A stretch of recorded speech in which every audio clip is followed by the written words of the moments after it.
You ever have one of those weeks where you just know somebody picked the wrong fight with the wrong person? That was me not long ago, standing in the middle of my own lot, with grease on my hands, watching a line of shiny suburban cars squeeze onto gravel. I poured myself. I remember thinking, this isn't just about parking, this is about control, and once you push a stubborn mechanic too far, you better be ready for what comes next. I've run my workshop for years, paid for every inch of it with busted knuckles and sleepless nights. When the banks wanted to take it, I fought them. When storms came, I patched the roof myself. I built that place piece by piece. So when a woman in heels and a man in a discount lawyer suit walked onto my property with clipboards and fake smiles telling me about shared space, it felt like they were spitting right in my face. She introduced herself like it meant something, head of the neighborhood association here to discuss cooperation. I laughed in her face. Cooperation. Lady, you just parked your Lexus across the entry lane where my delivery trucks need to turn. This isn't your cul-de-sac. It's a working shop. Her lawyer-looking sidekick tried clearing his throat, mumbling something about zoning overlays, but I cut him off with a greasy hand. This land's mine. From the sidewalk to the back fence, it's mine. You don't like it. Don't park here. She tightened her smile, told me she'd hate to escalate things, then drove off slow like it was a promise. Next morning, I showed up with a coffee in one hand and a bag full of bright new tow-away signs in the other. Bolted them into the ground every 20 feet. Big letters, bold as day. And by lunchtime, half a dozen cars were ignoring them like they weren't even there. I called Leroy, my tow guy, told him it was time. He whistled, said I'd be in for a storm. But before his truck even backed in, a police cruiser rolled up. Guess who had already dialed 911? She was standing there pointing at me like she'd caught a criminal. Cop walked up, cautious, said they had a report of unauthorized towing on potentially public property. I handed him my deed, my plot map, the whole folder I keep on the shelf for moments just like that. He looked through it, jaw tight, then turned back and said, "It's his land, ma'am." She ranted about how my signs weren't there yesterday, how I was hostile to her community. The officer just shook his head. Told me maybe give folks a day or two to adjust. I nodded, but inside I was already done giving grace. By the end of that week, things got weird. I found a letter taped to my door, no stamp, no address on association letterhead, talking about aesthetic continuity and industrial activity after 6 p.m. I crumpled it up and tossed it in the bin. Then I spotted two guys in orange vests taking pictures of my shop like they were city officials. No badges, no plates on their car, just clipboards and shady grins. I walked right up and asked who they were. One of them muttered community integrity survey, then bolted off like a cockroach when the lights come on. I didn't need to guess who sent them. Then came the blockade. I had a box truck scheduled to deliver a new lift system, 6 months of waiting and saving. But the driver called me, said he couldn't get in because the entire curb was jammed with HOA cars. Lexus again, couple of Hondas, even a golf cart parked like it belonged. That was the last straw. I marched out, snapped photos of every plate, and threw them up on my business page online with a message, "This lot isn't your playground. Tow trucks start today." Within hours, the post had hundreds of shares. Some folks laughed, some called me reckless, but a whole lot more said they'd bring popcorn to watch. Karen, as I came to know her, doubled down. Flyers showed up in mailboxes with my shop's photo and bold letters saying I was harassing families. She called me a nuisance on the Nextdoor app, claiming my signs were hostile and my attitude threatened the emotional well-being of her residents.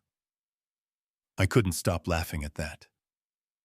Emotional well-being, lady, you parked on a mechanic's lot during delivery hours.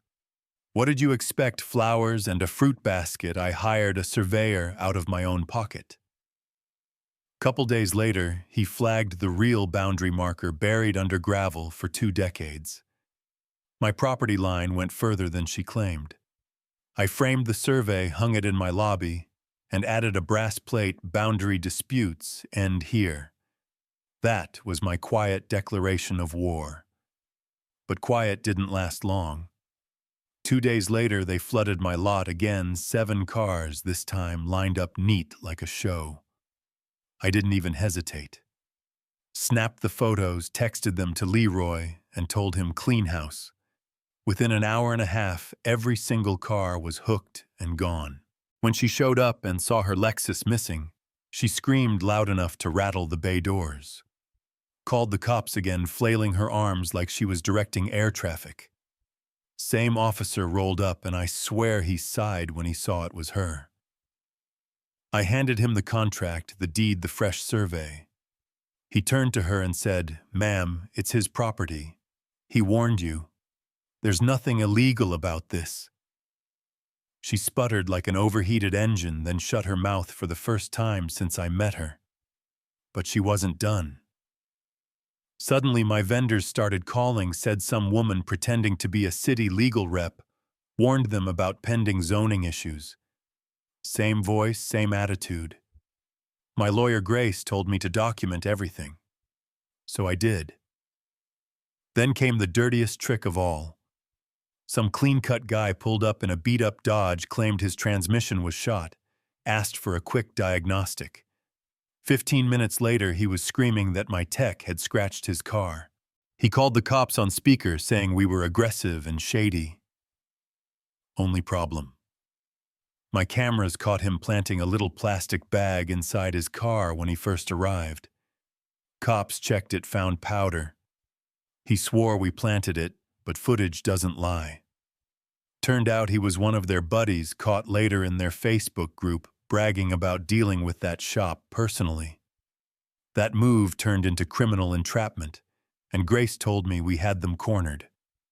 A local reporter named Dan picked up the story, wrote a full exposé. Neighborhood association targets local mechanic with dirty tricks. That headline spread like wildfire. My inbox blew up with messages from other small businesses saying they'd been harassed by their own HOAs too. Support poured in. One lady even brought me pie. Karen, meanwhile, became the butt of every meme in town. People called her Queen Cul-de-sac. 2 board members resigned, one blasting her for misusing funds. Grace and I went nuclear.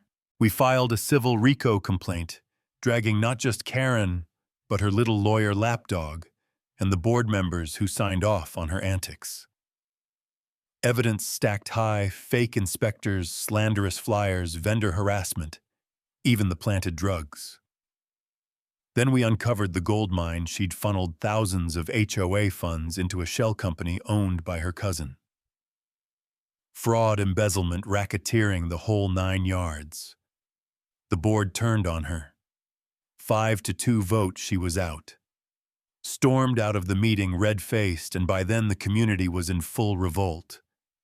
Property values dipped, buyers backed out, residents demanded audits. She went from neighborhood queen to neighborhood curse almost overnight.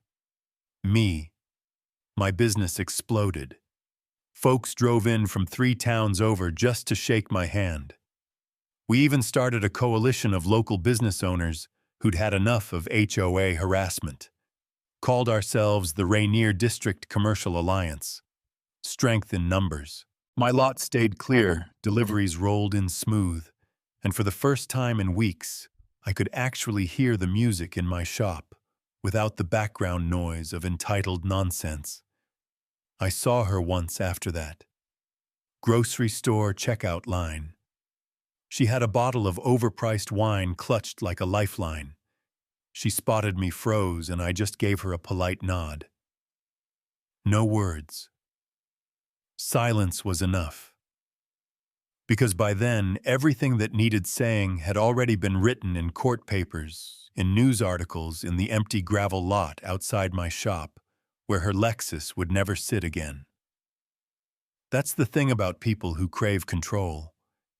They never see the backlash coming until it's too late. She thought she could flood my future with her cars and her rules. Instead, I towed every last piece of her arrogance off my land. Game over. Now I'm curious what you think. Was I too harsh? Or did I do exactly what anyone should when someone tries to take what's yours? Drop your thoughts down below. Tell me if you've ever had a run-in with an HOA or a neighbor who thought they ran your life. Don't forget to share this with a friend who hates bullies, and hit that subscribe button if you want more stories where justice gets served with a tow truck hook.